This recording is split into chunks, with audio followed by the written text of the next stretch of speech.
Subscribe કરો અમારી news ચેનલને અને બેલ આઇકોન ક્લિક કરવાનું ભૂલતા નહીં. સરકારી વકીલના પુત્ર પર હુમલો લૂંટ પ્રકરણ. વકીલોનો રોષ જોઈ પોલીસ બંદોબસ્ત સાથે આરોપીઓને રિમાન્ડ માટે કોર્ટમાં રજૂ કરાયા. સરકારી વકીલ મેહુલ દેસાઈના પુત્રને મારી લૂંટી લેનાર 3 આરોપીની રાંદેર પોલીસે ધરપકડ કરી છે.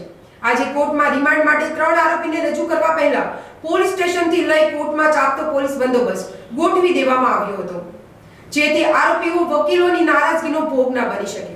આરોપીઓની સુરક્ષાને લઈ પોલીસ દ્વારા ખાસ તકેદારી રાખવામાં આવી હતી.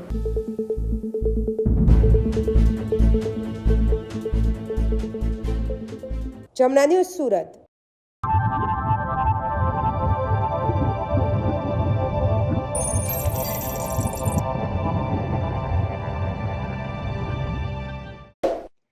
સબસ્ક્રાઇબ કરો અમારી ન્યૂઝ ચેનલને અને બેલ આઇકોન ક્લિક કરવાનું ભૂલતા નહીં.